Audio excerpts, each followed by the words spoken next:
And we are live. Good morning.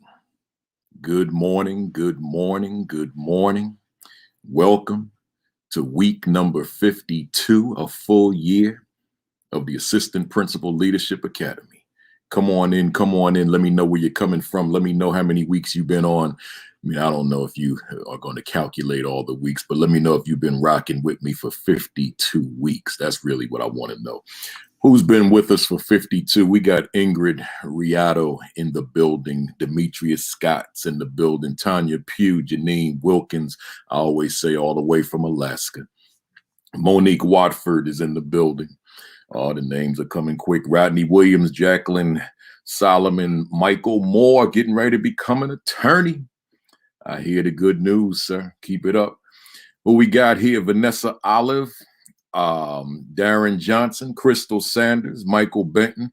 Those of you that have those podcasts and things going on, when I see your names, I'm going to let the folks know. I see Principal Sheikah Houston.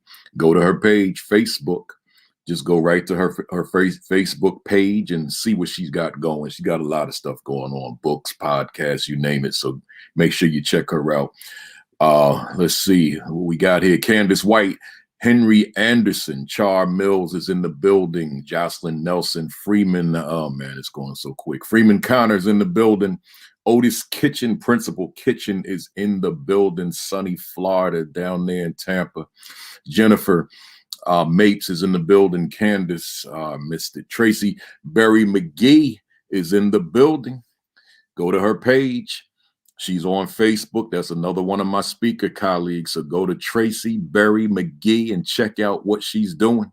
Doing big things, comes on every day, right? Sean Hurt just checked in. Go to his page. You know, these are all my colleagues out here that have their podcasts that, you know, they're doing things for educators. So I would be remiss if I didn't let you know that they were here because they check in. So I want you to check them, right? So Sean Hurt, just go to his page on Facebook and check him out.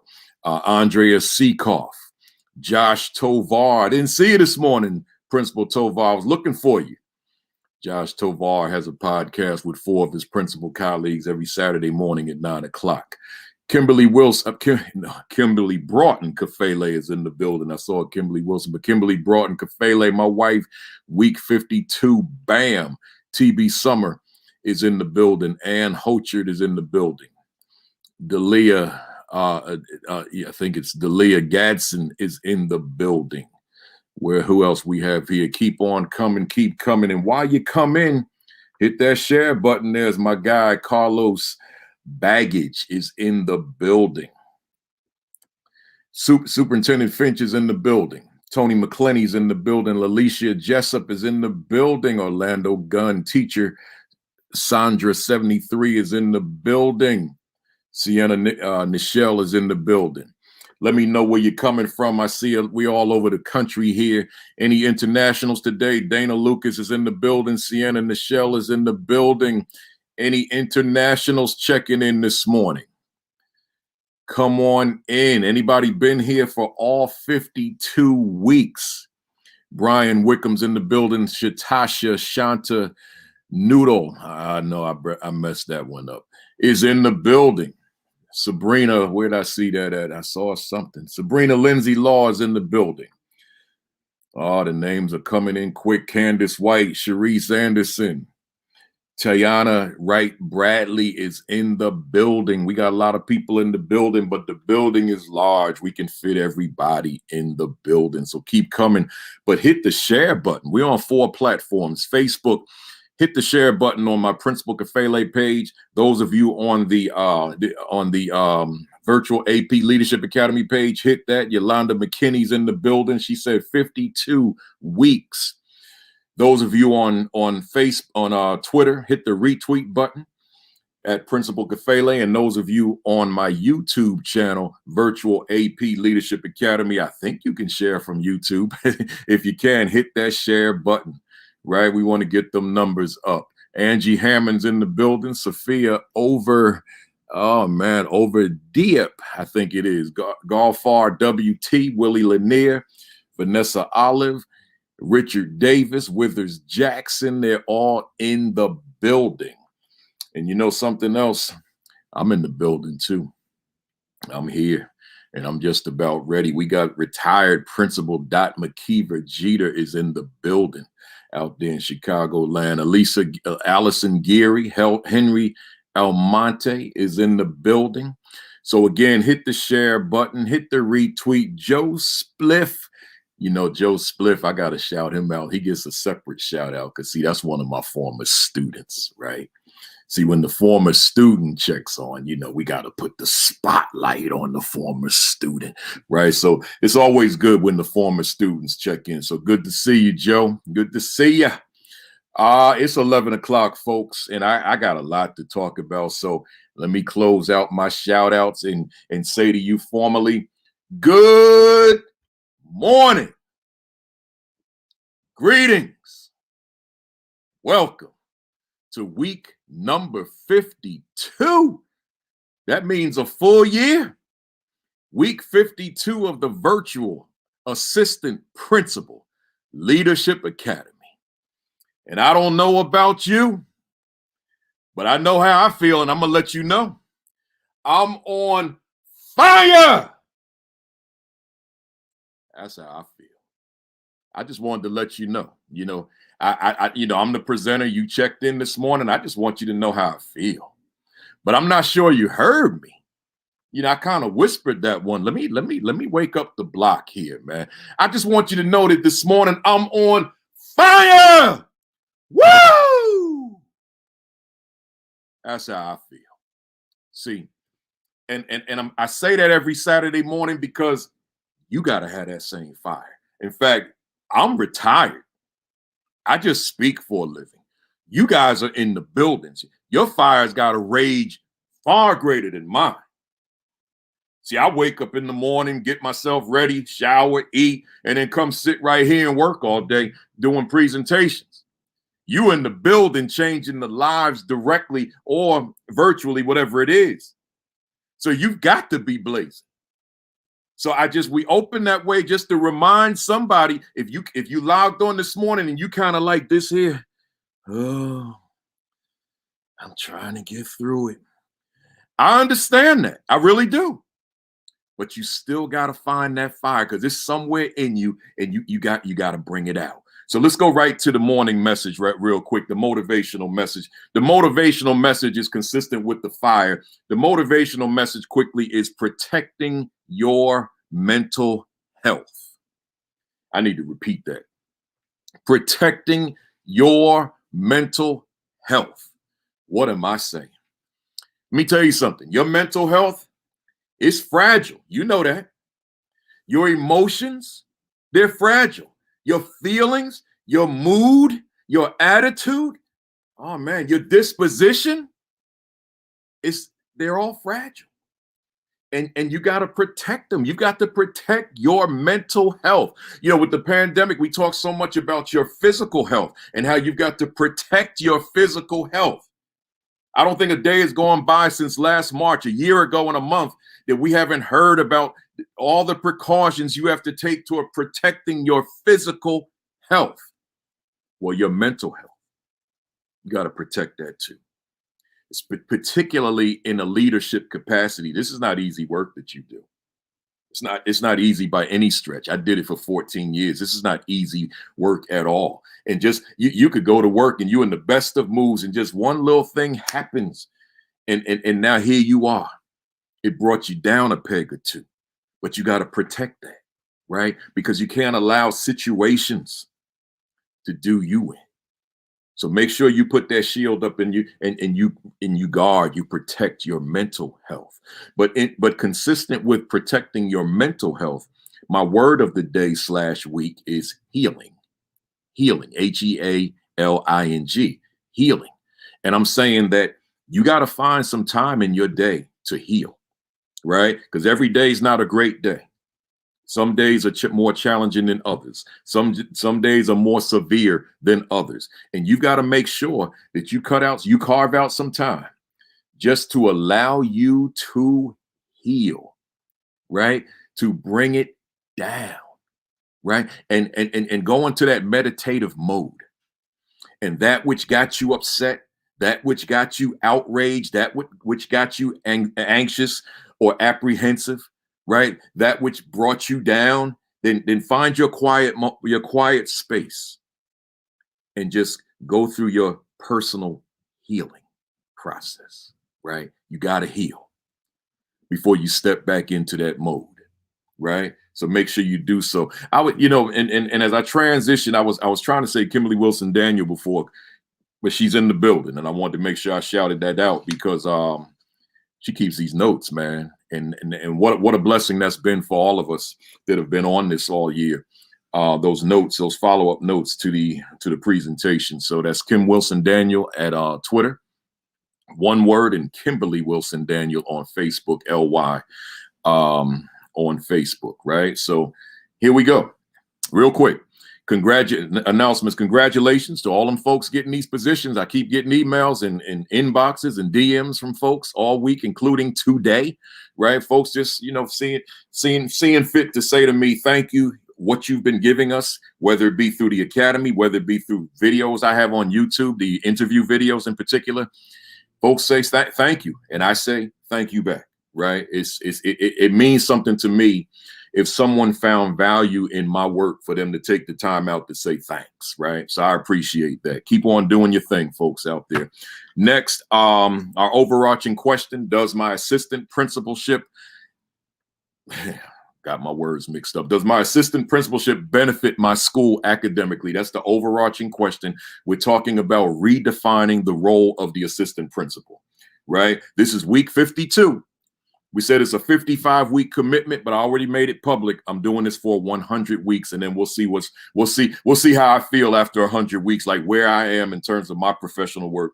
Because I got a new book coming out, and that's going to drive the next the 45 weeks after the first 55, right? But we'll get to that later. The two books that go with the Academy: the Assistant Principal 50 and the Aspiring Principal 50. You guys have kept these two books as top 100 bestsellers on Amazon for the past year. Just about every week they're there. They're right there. So I appreciate you guys for that. Those of you that don't have them, get your hands on them. These are not my only books, but these are the two that I promote for the Academy, right? So the Aspiring Principal 50, the Assistant Principal 50, get them both. Amazon.com. BarnesandNoble.com, the publisher, ASCD.org, or you can go to principalkafele.com and it will connect you to ASCD or Amazon, either one.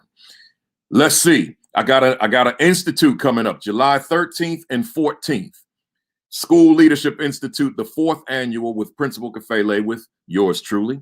That costs just a little nominal fee. It's not much, but it's July 13 and 14, 2 half days, 12:30 to 3:30, both days, 2 consecutive days.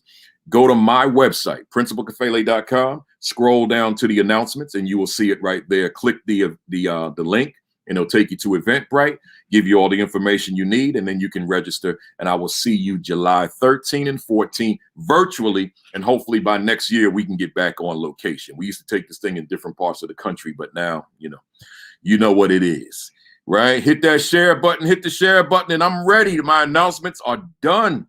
We're in chapter 6 of the Assistant Principal 50. That's why I told you need this book. Get your hands on it. But we're on chapter 6. I think this will be the last that I use that I'm in this chapter. Engagement comes before achievement. I've done all the other chapters, so this is probably the final time that I'll be using this book for the Academy for a while, unless I need to revisit some things. But the engagement comes before achievement is the name of the title. But I got to say this to you. And by the way, Brooklyn Royal Giants. Somebody might have said he's wearing a Brooklyn Dodgers shirt for the 3rd consecutive week. No, Negro Leagues, y'all. Brooklyn Royal Giants. This is an old team. I don't even have a number on the back. This is before they were putting numbers on the back, right? So just want you to know what I'm wearing. I wear history every Saturday morning. Man, I love these jerseys. I'm representing history every time I put one on. So here we go.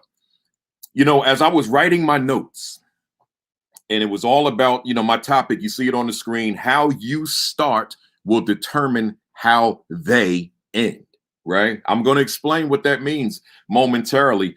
But, the week, I can't ignore the week that we just had. I can't ignore it, but I'm not going to spend a lot of time on it because I got the 45 weeks, which is going to be devoted to equity and social justice. But for those of you who are new to me, do know that I have 12 videos from this academy on YouTube that you can watch to get my thoughts and views, perspectives, excuse me, wow, on social justice education. That would be weeks number 5, 8, 9, 12, 18, 22, 37, 38, 41, 42, 43, 44. Race, equity, social justice, education. Go to my YouTube channel, Virtual AP Leadership Academy, and you can go through those videos. But I will say this. What a week. What a week. I just need about 5 minutes. What a week. We had the verdict of the Derek Chauvin murder trial of George Floyd, right? I don't need to go into that specifically. What I want to go into, I want to talk about how that correlates with school. But then we also had the shooting, killing of Ma'Khia Bryant man, I'm having a mental block. Where was that at? Columbus, Ohio. See, so much going on. See, because there's another one in North Carolina, right? It's just so much going on. So in Columbus, Ohio. So here, I'm not going to get into that because I have a topic today that I want to do justice to. But here's the thing. You can't be reluctant I'm going to start with the superintendents and board members who may be on here today. You can't be reluctant about reshaping the culture of your schools where these conversations become normal. And I don't mean just side conversations, but I mean the infusion of social justice education into curriculum, right? Across content areas. You can't be reluctant because it is a part of the world of the children. And the children, as I said last week, they don't check their world at the door and then come inside the classroom. Their world comes into the classroom, and then the classroom is a component of their world. So there's no line of demarcation between the classroom world and the world outside. It's their world. So I'm saying that to say this. I want to just go through that definition of social justice, my definition of social justice education one more time without commentary, and then I want to transition into my topic. So as a reminder, and I'm going to read it to you because I don't want to miss any words. Social justice education is the ongoing student-centered exploration, examination, and assessment of the world in which your students exist through their own lens.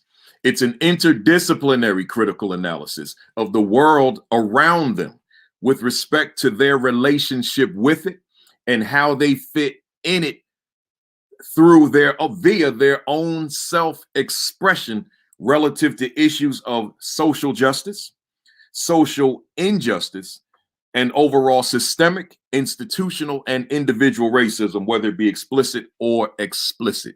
So once we get into week 56, and I'm using my new book, which comes out May 26th, the Equity and Social Justice Education 50, then we're going to get deep into that definition and so much more. And I'm hoping that there's a tolerance out here in the world of people who know my work, that the tolerance that they want to spend 45 weeks talking about equity in the classroom and social justice education in the classroom, because it's so much to talk about there. I don't think I'm going to be doing hour-long sessions. I think I'm going to reduce them to like 30 minutes, 45 minutes. We'll see how that works.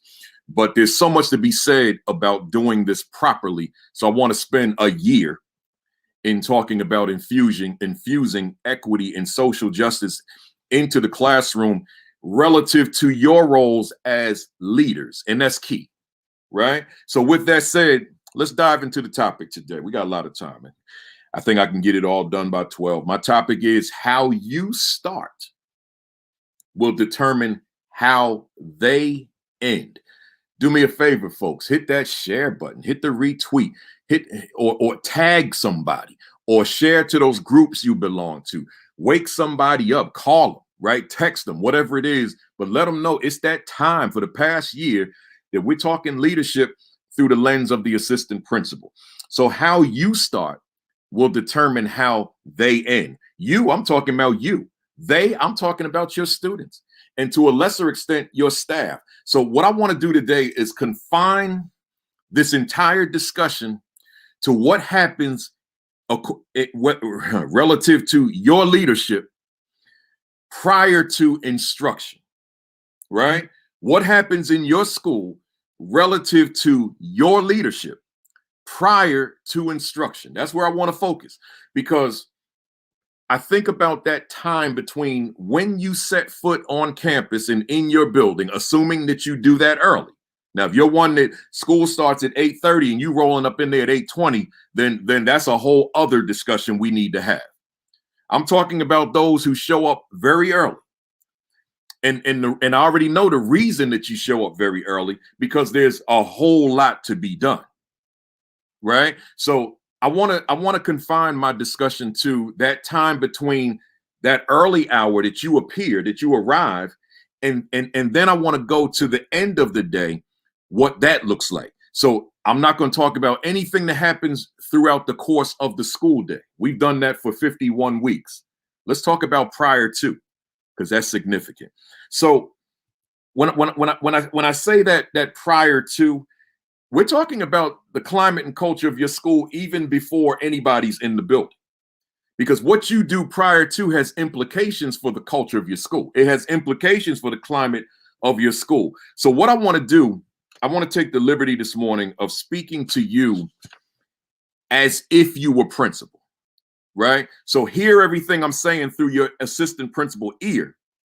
But I want to speak to you as if you were principal in terms of preparing you for the principalship when you become that principal, and what that morning needs to look like before instruction occurs, because it's significant. And as people that really know my work, know me, know my thoughts, views, beliefs, values, etc., and as it relates to education, many know that I give a lot of credit to the hours, the 2 hours before school started, to the success that I enjoyed as a school principal. What do I mean? Let's look at it. In the assistant principal 50, I'm using one question, question number 38. It reads as follows: what do my mornings look like during student arrival? And my afternoons, what do they look like immediately following the dismissal bell? So I kind of added a word. Let me do that the way it is in the book. What do my mornings look like during student arrival, and my afternoons look like immediately following the dismissal bell? Right? So I'm not dealing with the school day. Before student arrival, I got a question for you. This is not question one. This is just a question I'm throwing at random. Before student arrival, what are you doing? I want you to just kind of let that marinate for a hot second. Before students arrive, I want you to think about you. Before students arrive, what are you doing? Right? What are you doing? Like hold up your mirror, right? Hold up your mirror. Look into your mirror. What are you doing before student arrival? Like let me give you this example. I have been preparing these notes since last Sunday. I started Sunday, right? And then the verdict came, I think, Tuesday. And that forced me to add to it when I added what I just covered. And then throughout the week, I was tweaking and tweaking and tweaking. And then this morning, I got up at about 6:30. By about 8 o'clock, 7:30, 8 o'clock, I'm back on all these notes. I'm preparing for this.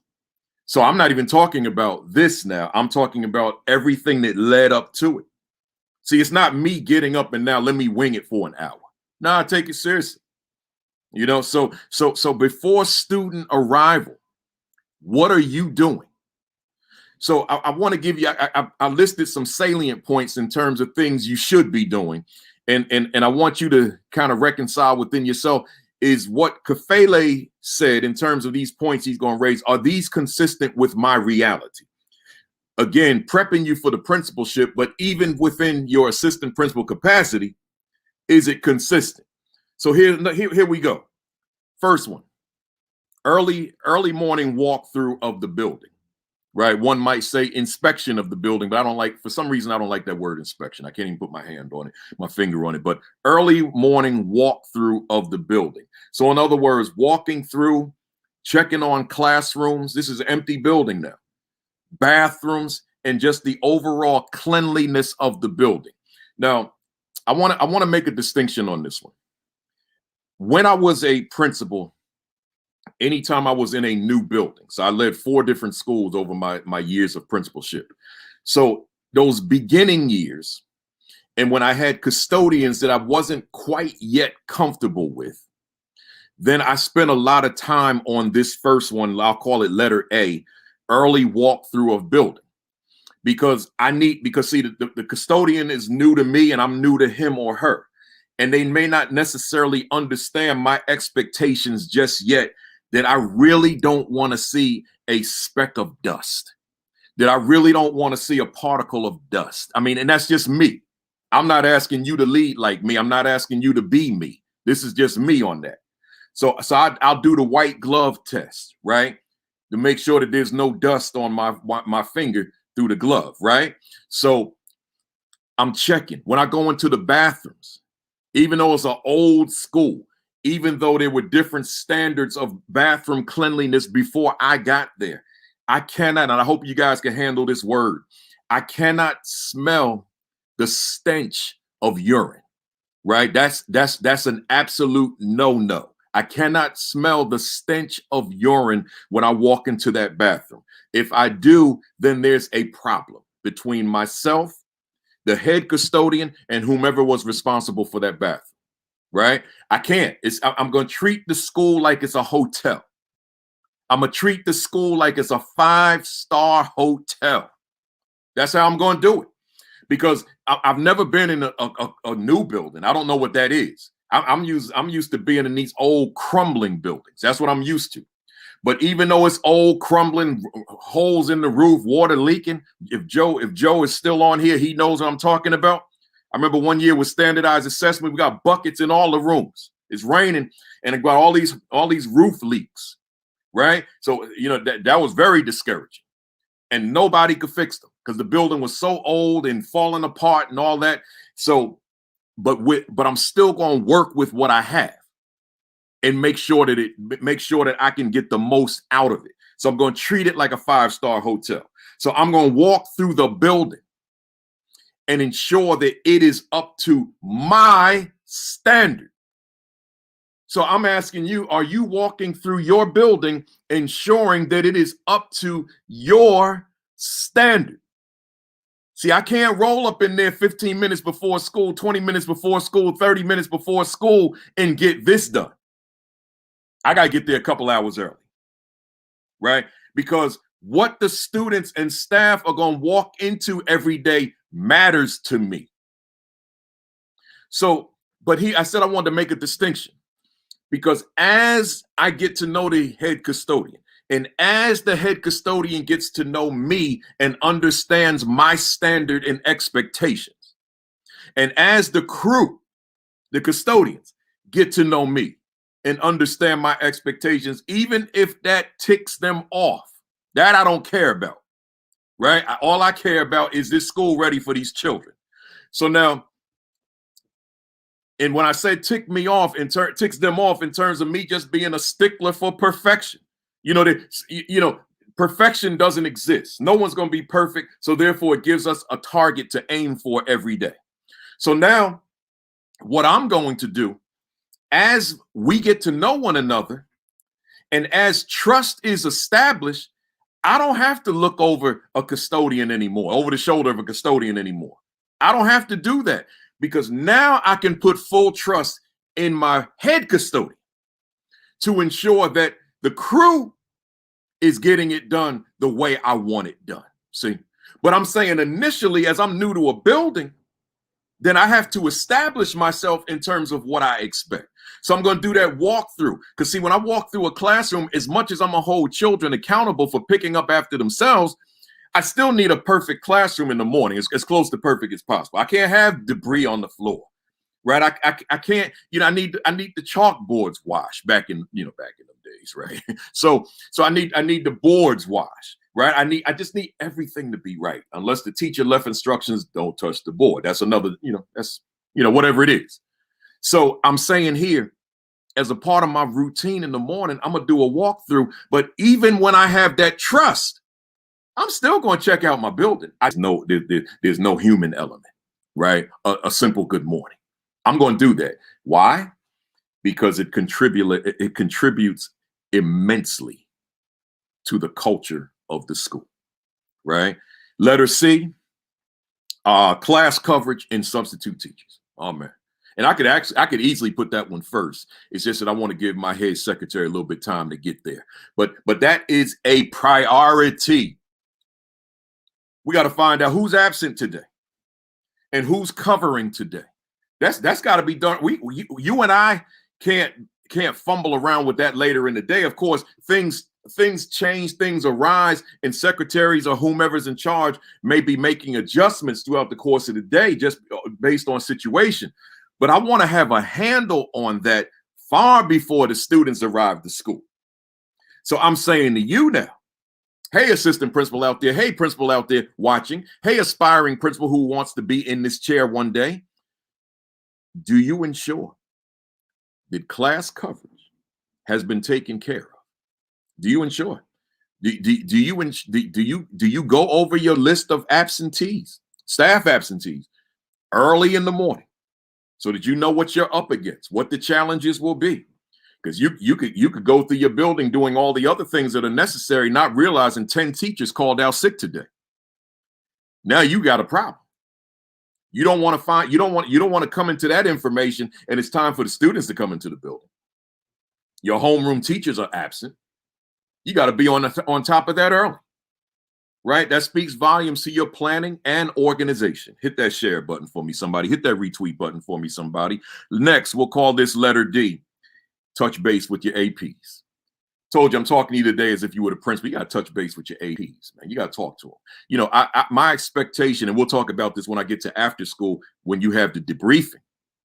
But although you had a debriefing, there's got to be something that you and your AP need to say to each other beyond hello and good morning, right? I don't mean a sit down conversation, but there's got to be something, if not just to have eye contact, like, okay, we here, we ready. Let's do this. Let's have the best day ever, right? So just touching base with your AP, but the next one, touching base with your head secretary. Any given day, on the one hand, one day I might say the most important person in terms of me being effective is my AP. I might say my right hand, but then another day I might say, nah, it's my head secretary or my left hand, right? So that head secretary, oh man. I mean, I'm not ashamed to sit here and say to you right now that I could do this work without the AP, but I cannot do this work without the head secretary. I can't be effective without the head secretary, right? I mean, I can admit that, no problem. I'm thinking about my head secretaries of all 4 schools I led right now. They're in my mind right now as I speak. I couldn't have done this work without them. Ain't no way in the world. So let me touch base with the head secretary, because see, the head secretary, especially if you got a good one, some of you know this already. The head secretary, in a lot of cases, is thinking 2, 3, 4, 5 steps ahead of you. See, things that you consider, or things that pop into your head that you may need to get done, and then you go to the head secretary. Head secretary says, "Oh, I took care of that last week, right? Or I took care of that yesterday." But here's another way to say that: head secretary knows you so well. You know that man. Come on. That principal head secretary relationship is crucial. Some of y'all know that. I need to be reading your comments here too. Let me get myself caught up here. That head secretary principal relationship is absolutely crucial. If I never had this experience, but if I had a head secretary that I couldn't work with, I would have gone right to HR and said, look, get me somebody else. Because I need somebody in there that can think for me, think ahead of me, got my back, And I'll go a step further. This is like off the record, right? I had my last secretary, Miss Kennedy.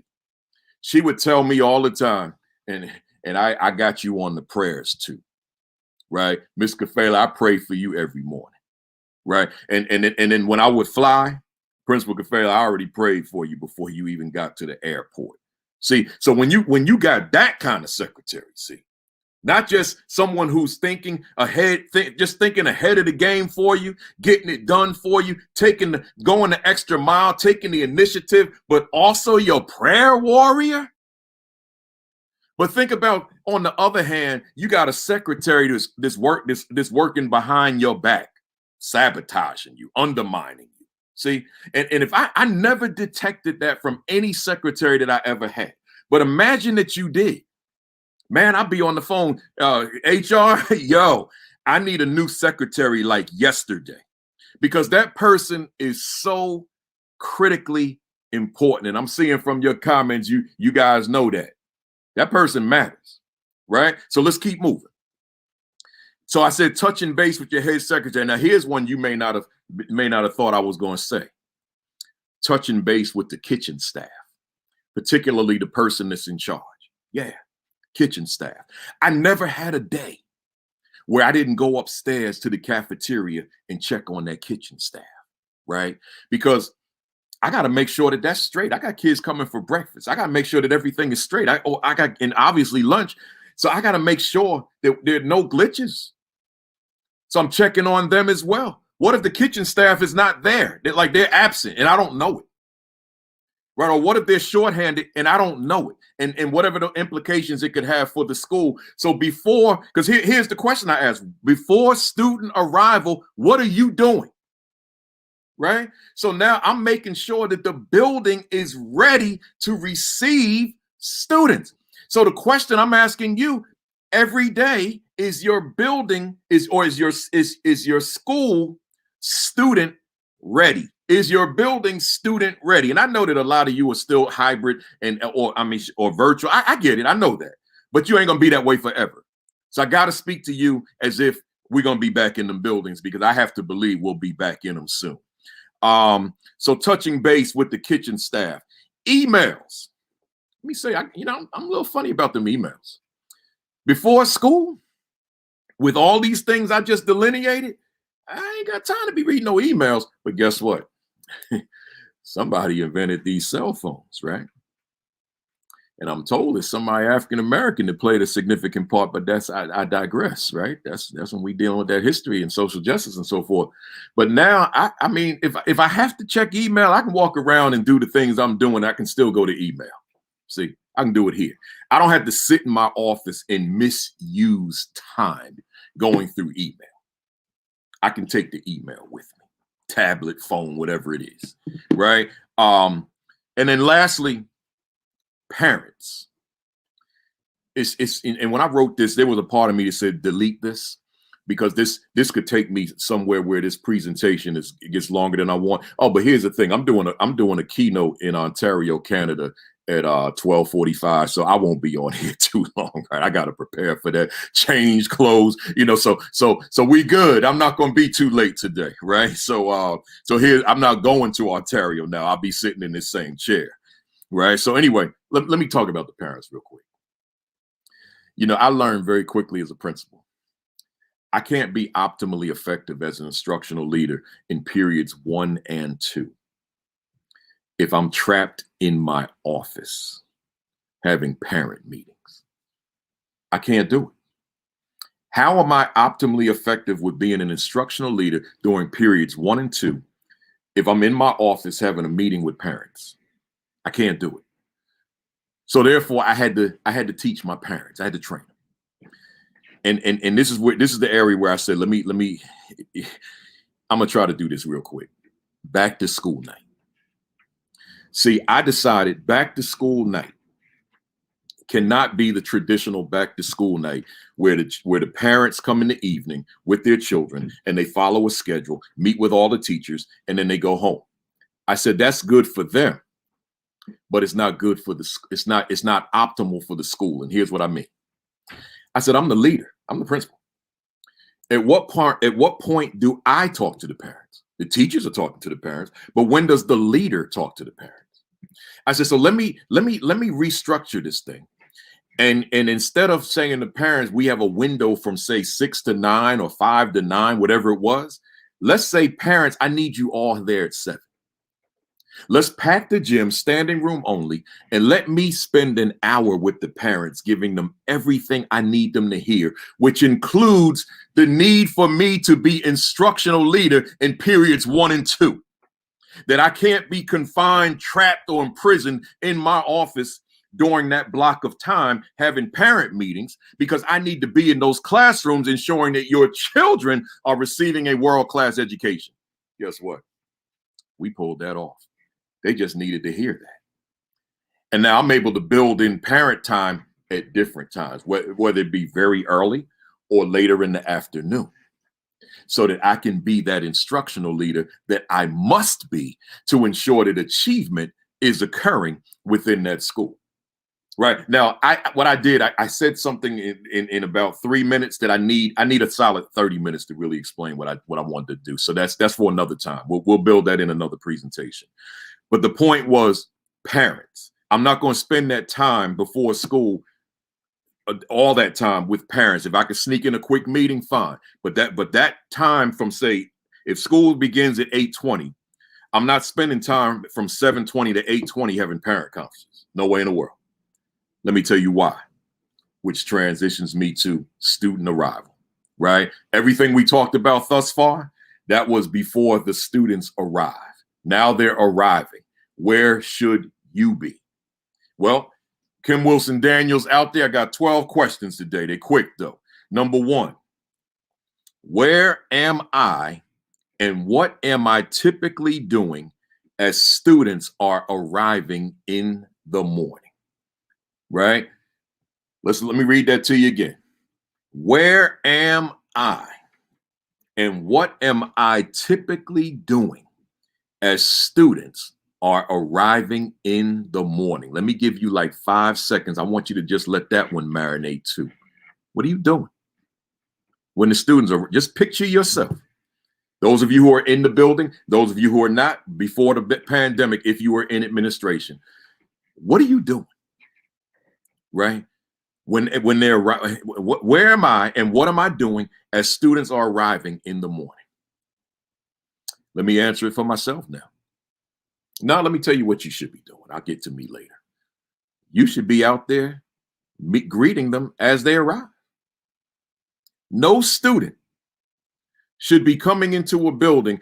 I'll break it down into small schools and large schools. Small schools, no student should be arriving into a small school. When I say small, 500 or less. No student should be arriving into a small school without going through the principal. And that's not rooted in research, by the way. That's me.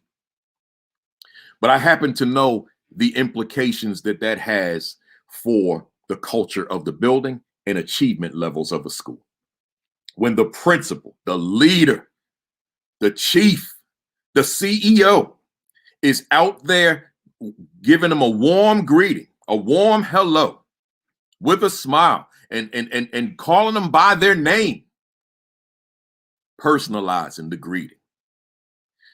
Me, anybody that knows my leadership knows that's where I was. That's what I did.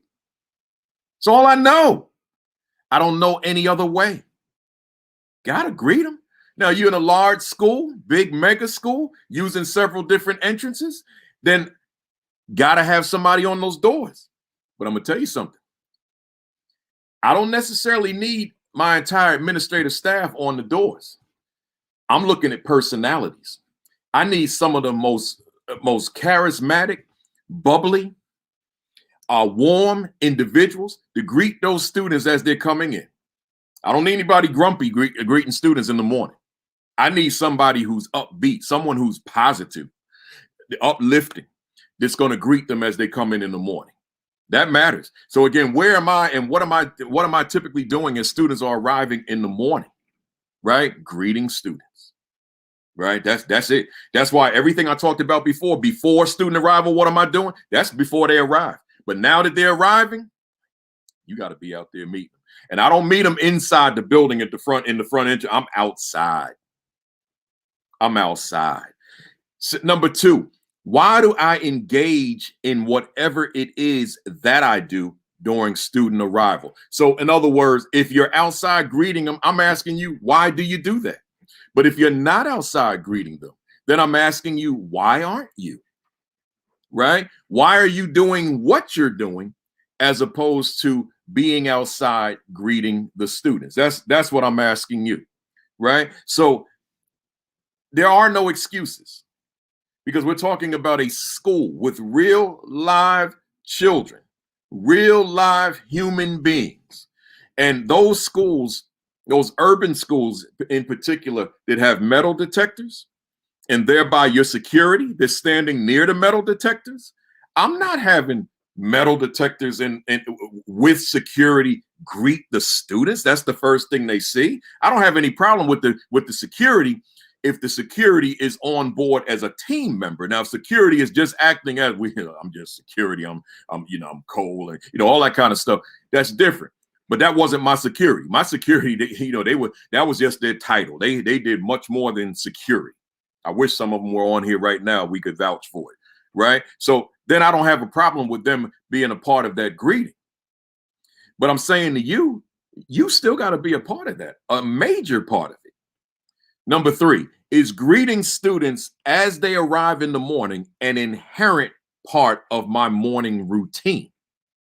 So now I'm going further than you must be outside. I'm asking you, is it an inherent part of your routine? Now we got somebody here from hello from Kingston, Jamaica.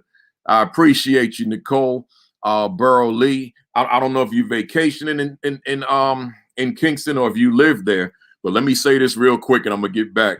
I've been trying to get to Kingston to present for a long time because I present all over the islands, but I just can't seem to.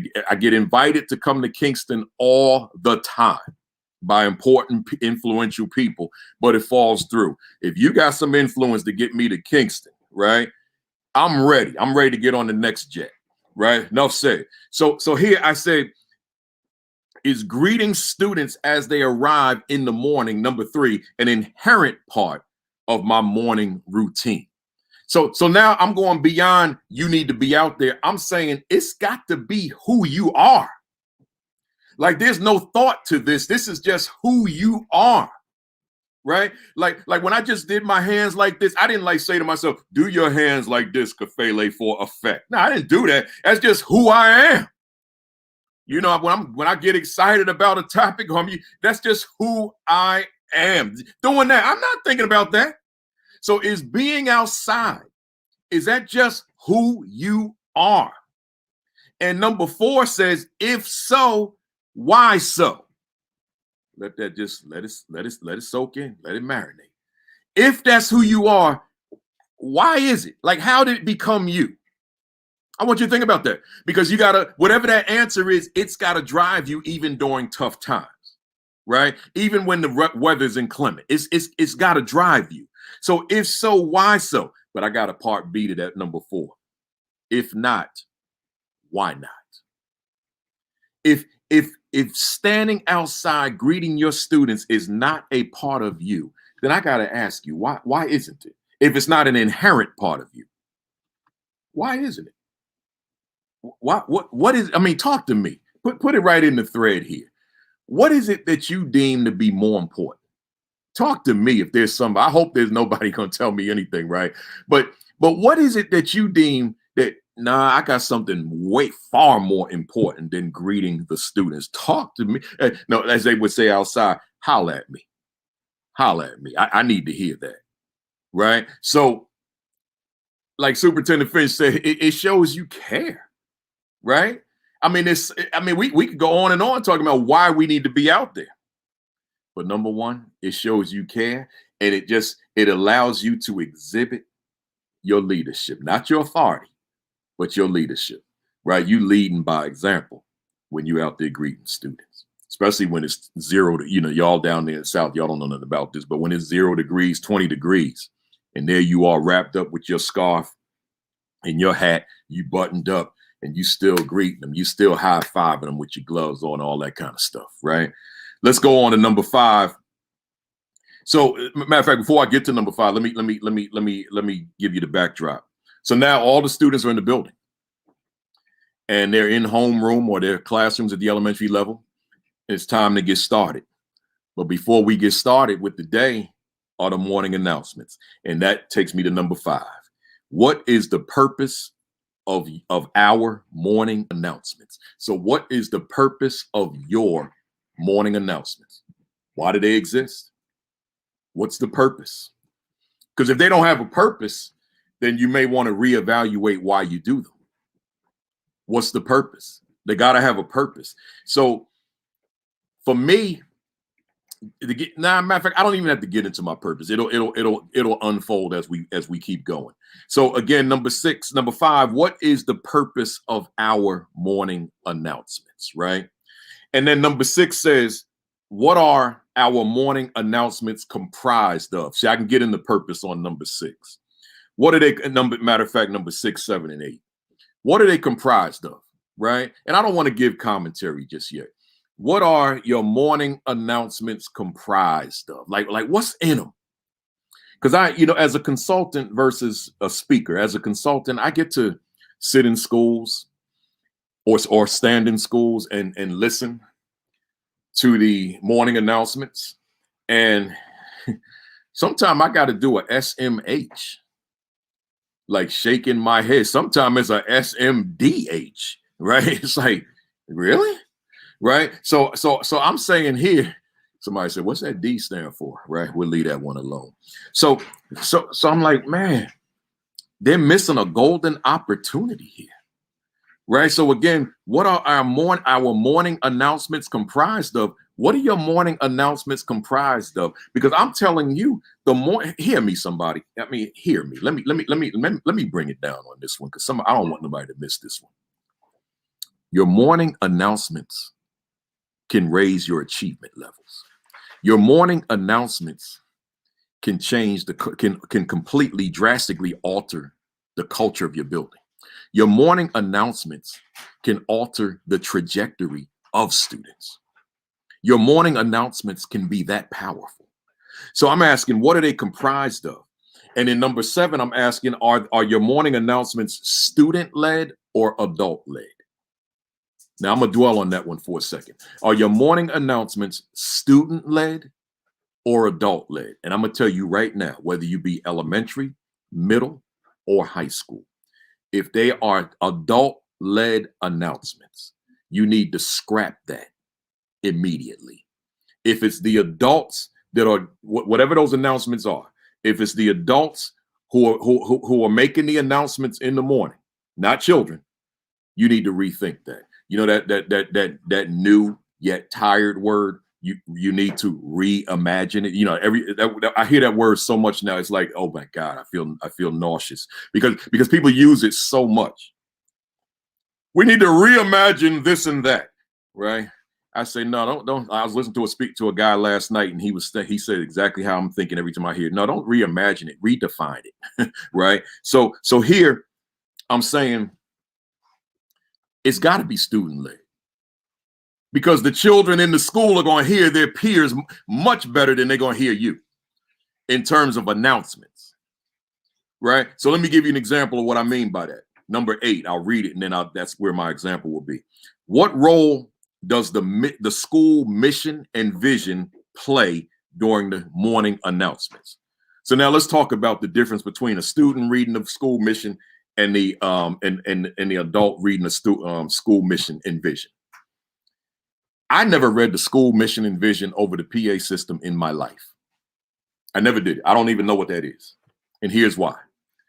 Because I know that the school mission and vision is not necessarily something that excites children. So for me to read it, I don't know that they'd hear me. But if their peer read it and read it with some energy, read it with some enthusiasm, then there's a higher probability that the children will hear it and connect with it. So when we talk about, I asked the question, what are your announcements comprised of? Well, there's certainly the Pledge of Allegiance. There's certainly the school mission, school vision. But those three things, it's a given that during the Pledge of Allegiance, everybody stands, unless you're conscientious objector, and I'm not going to get into all that. But all things being equal, you stand. But I decided that for the school mission and the school vision, we're going to stand for that too. But I also decided that a school mission, there's some lofty sentences long, plural, paragraph long. That's counterproductive. I said, let me ensure that the mission is powerful, is potent, but it's only one sentence. That way everybody can remember it.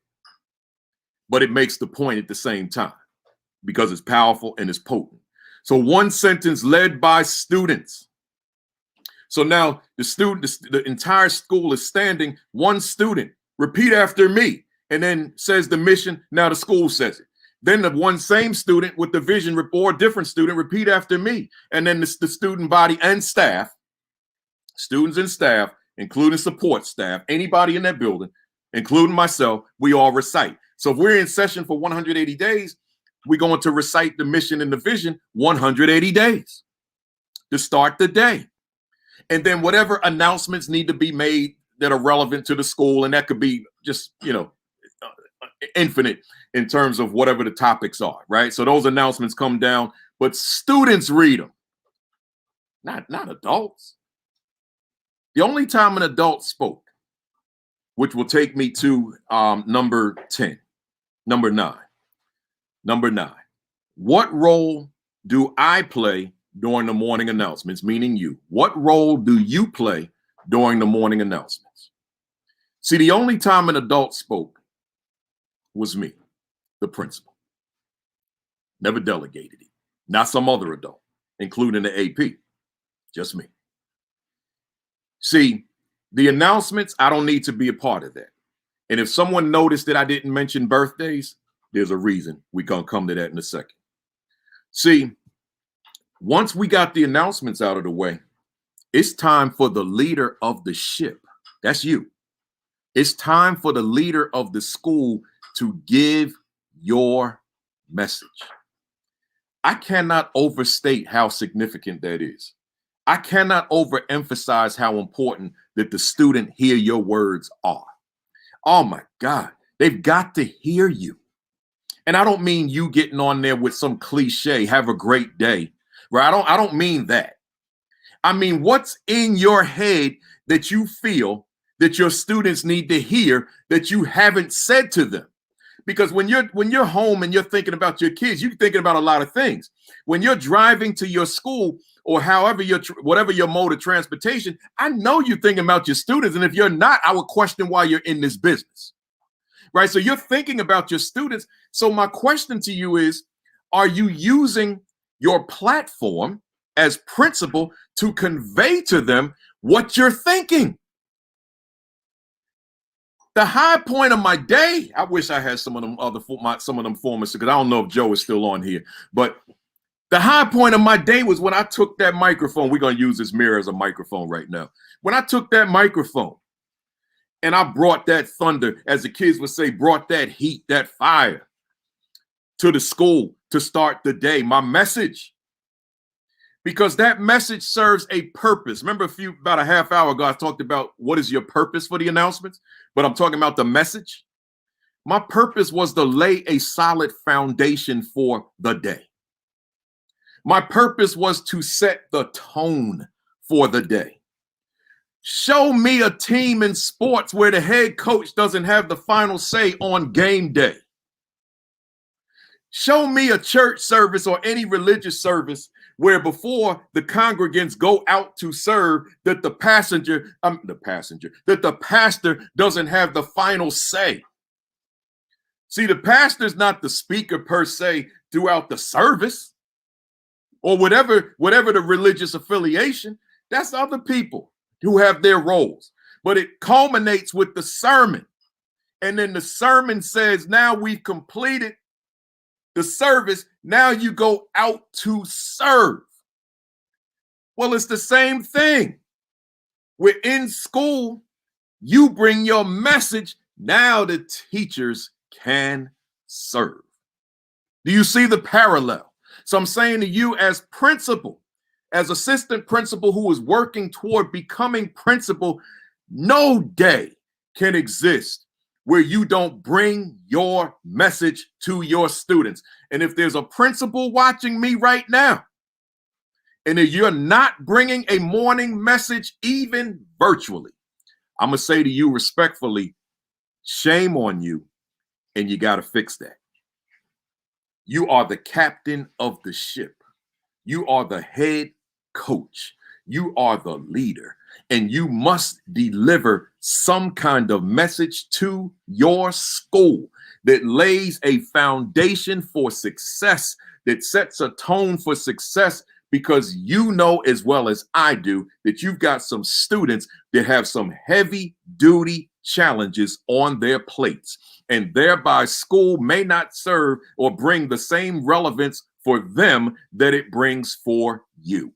So you've got to help them to navigate those challenges. And a part of that navigation is that message that you bring in the morning. But I will caution you, you must have credibility in the eyes of the student. That falls on how you position yourselves in the children's lives. And if you've positioned yourself by way of being an active part of their lives within the school, that you're not just some voice on a PA system, but you engage children. That's what this whole chapter's been about, right? Chapter 6 and the assistant principal 50. So you're engaging young people.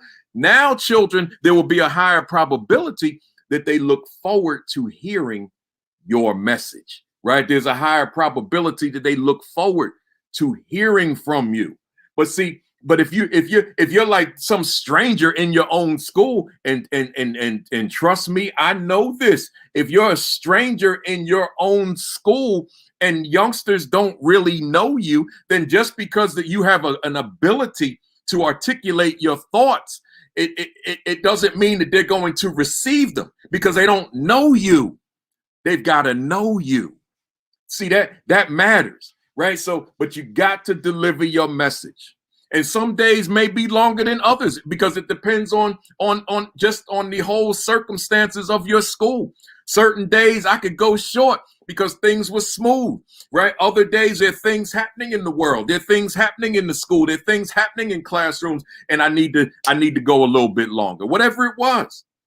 And I'll say this about that. I'm never going to discuss rules and consequences during my morning message, because the purpose of my morning message is not to scold. I want you might want to write that one down in your notes, right? The purpose of the morning message is not to scold. I'm looking for a pen, man. I will use this.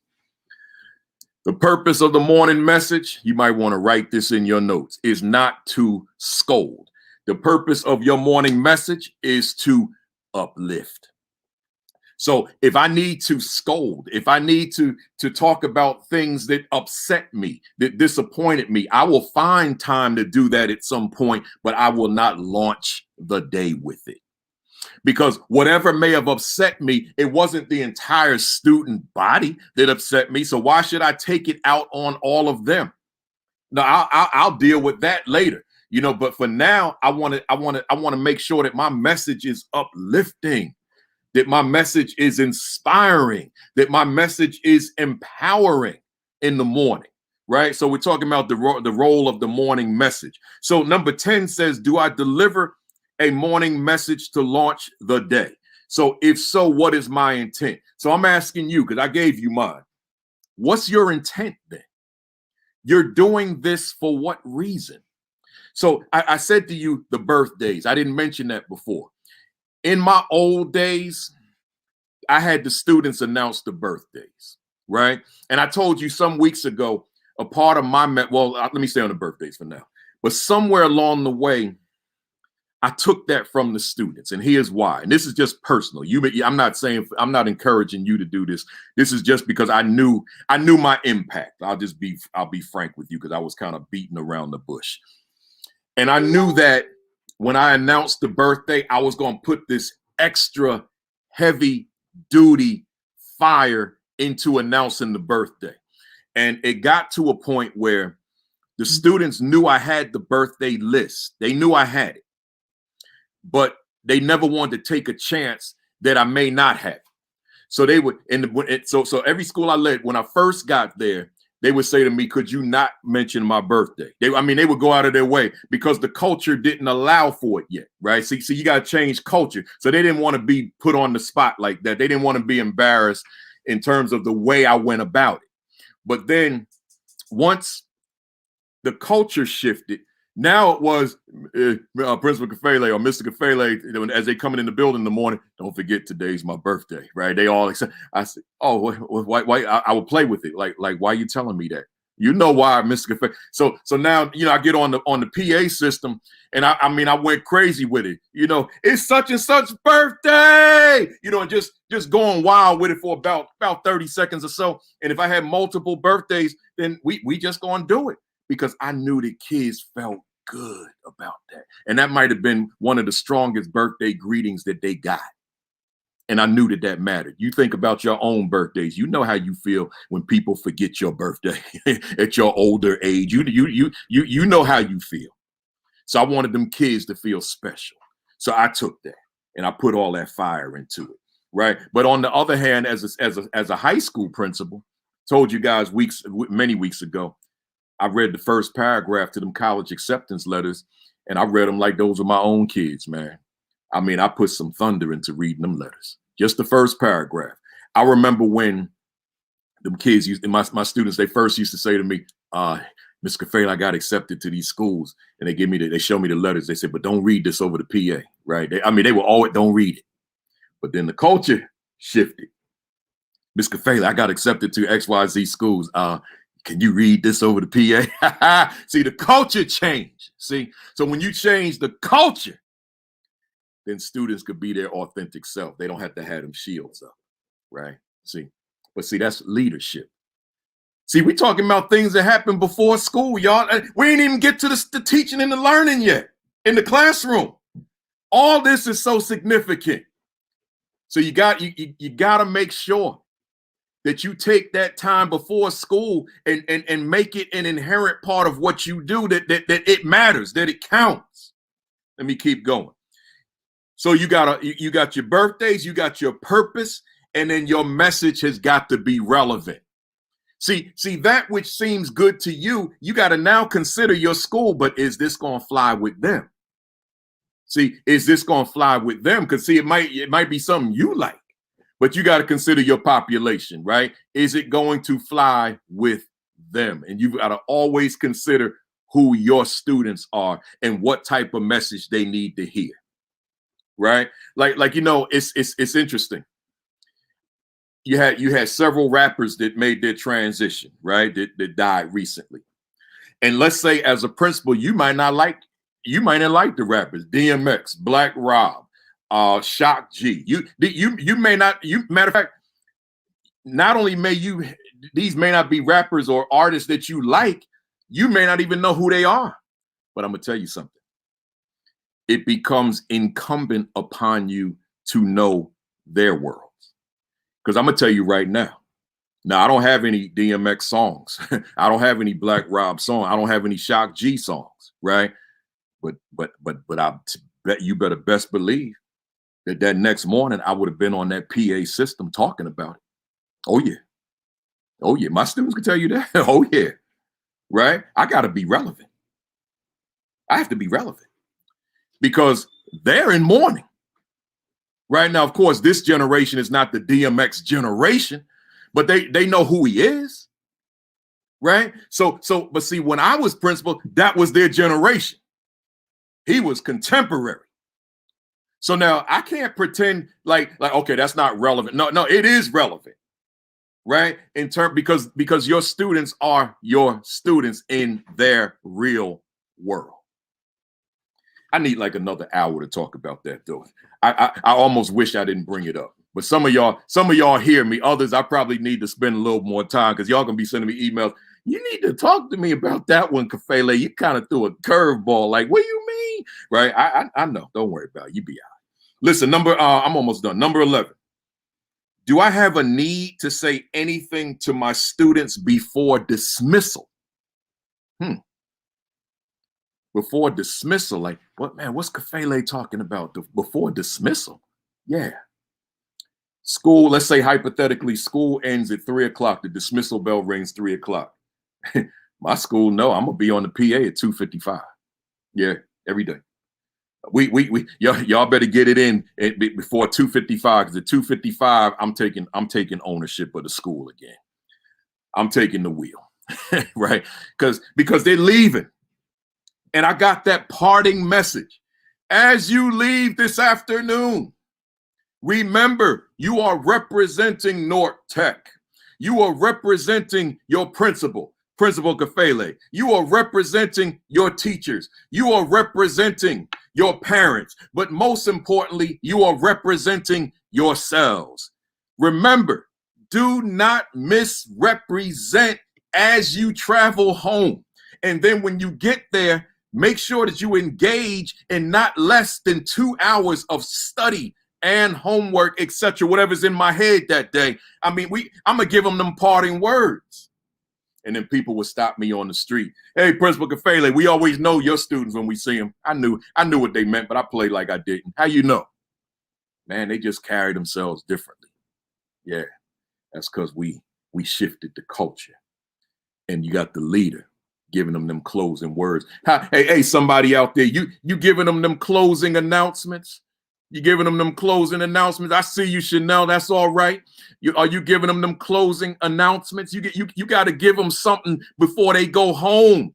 You got to give them a part of you to take with them. But and I'm going to scream this one, if you matter. Because if you don't matter, then it don't matter. You gotta matter. And if you matter, then they can embrace your words. But that's all in how you position yourself. You got to position yourself that the words of my leader matter to me. Just like the words of my teacher matter to me. The words of my parents matter to me, whatever it is. But if you don't matter, that's on you. If you don't matter, that's your fault. You haven't positioned yourself to matter. I've spent 52 weeks providing strategy on how you matter. Those of you who are new, go back and watch all them old videos. Virtual AP Leadership Academy. They're all there. Because you got to matter. You could be great at theory. You a walking textbook. You have to read, the professors would have to make us read these books written by a guy by the name of Sergio Vanni. I don't remember any author of any book in graduate school or undergraduate school except one. This guy named Sergio Vanni, right? Now, I can't tell you what he said no more, but I know that every class, we're reading Sergio Vanni. That's his last name, right? It's not Sergio and then Vanni. That's the whole name. Some of y'all know the name, Sergio Vanni. I'm like, oh my God. So we're reading all these books, Sergio Vanni. So I'm like, oh, but so you could be walking around, you the Sergio. Janine Cooper says she reading Sergio Vanni right now, right? Because see, that's what they say. They jam that down our throat, man. Sergio Vanni. I'm turning red. So now I'm like, man. But I'm telling you, listen to me, y'all. You could read all the Sergio, and I'm not disrespecting him. You could read all the Sergio Vanni that you want to read.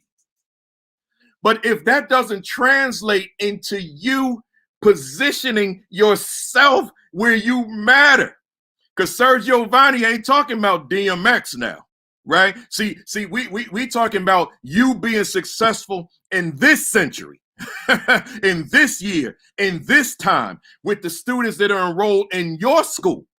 Sergio Vanni might not have known your kid. So see, you got to make sure. Somebody, a lot of y'all reading. A lot of you. I'm sorry. Lot of my wife laughing. Lot of you. I'm having a breakdown. Oh my God. I'm sorry.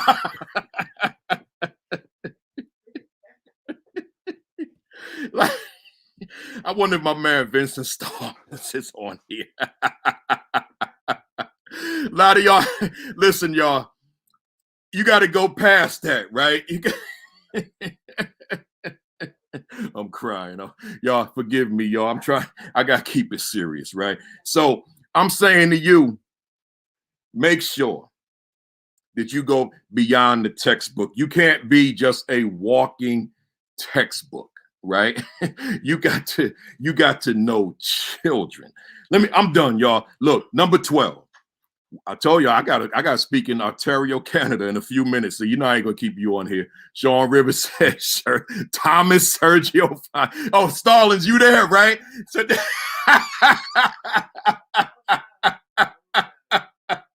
listen. Number 12, what is my role after the dismissal bell rings? Right? I gotta go through these quick, y'all. I'm just gonna read them. Self-reflection. Like, let me get self-reflection. You got to do that.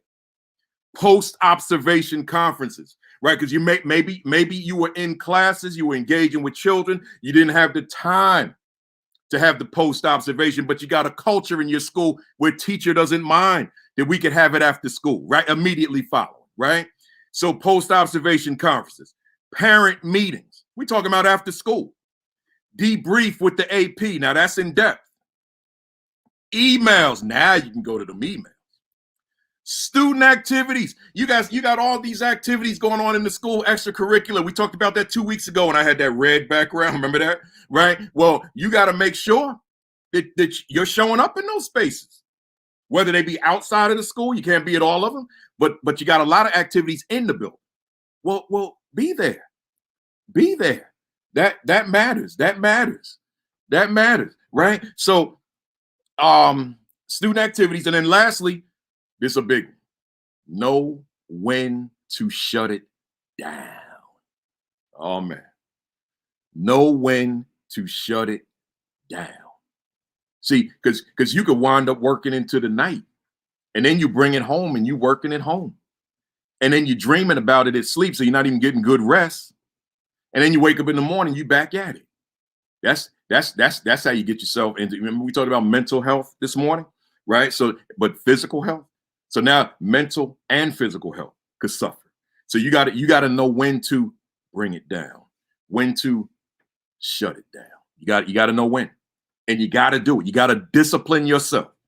But a part of that comes from that self-reflection I talked about, because it's self-reflection, self-assessment, right? So you're going to reflect upon you, but you're going to assess you so that you can make the necessary adjustments within you toward improvement, right? So self-reflection, self-assessment, self-adjustment, self-improvement toward self-actualization. So with that said, I came right to the end, y'all. Let me say this to you before you leave me. Parting question: how will I make better use of my time before and after school? I want you to just think about that throughout the week. How will I make better usage of my time before and after school, which includes knowing when to just shut it down, turn it off, disconnect, detach, and do some of the other things in your life that you love to do, because the work will be there waiting for you. Next week, I don't know what I'm going to cover, but I'll tell you one thing: I will be here thoroughly prepared. So we'll see what it is. Books, Assistant Principal 50, Aspiring Principal 50, get them both. Amazon.com, BarnesandNoble.com, ASCD.org, principalkafele.com. And they'll also visit principalkafele.com just for my additional resources. You know, we got a lot there. You don't have to purchase everything else. Just videos, podcasts, blog posts, articles. It's all there. Just visit. And then for the new people, appreciate you being here. Like and follow my Facebook page, Virtual AP Leadership Academy. I write a commentary there's an addendum to the virtual academy on Sunday morning. I try to do it Sunday morning. Last week I did it Sunday morning. I hope to do it tomorrow morning as opposed to afternoon. But you got to be on that page. So make sure you get on the page and check it out. And then go to my YouTube channel, Virtual AP Leadership Academy, and subscribe, right? Subscribe and check out all the videos you missed.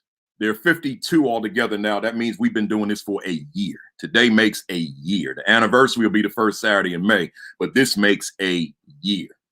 That's a long time. I applaud myself for that.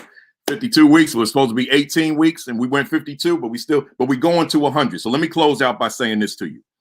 My new book. I want you guys to get this. The Equity and Social Justice Education 50. You can pre-order it right now on Amazon.com, BarnesandNoble.com, ASCD.org, or you can go to my website at principalkafele.com, and it will connect you to Amazon and ASCD.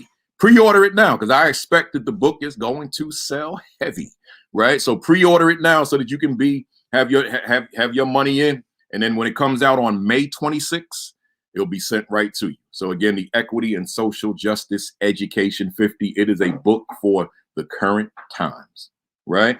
So with that said, COVID precautions, make sure you're doing it. Diet and exercise, take care of yourself. I appreciate you being here. I will see you next Saturday, 11 o'clock Eastern. Tell a friend, tell a colleague, tell a family member, tell your youngsters. Some of y'all got your youngsters in the house watching, as you've told me over the weeks. So with that said, peace. Peace. Thumbs up. Cock that fist way back and count to 3 with me. 1, 2, 3. Bam! Appreciate you. And in the name of Sergio Vanni, I will see you next week.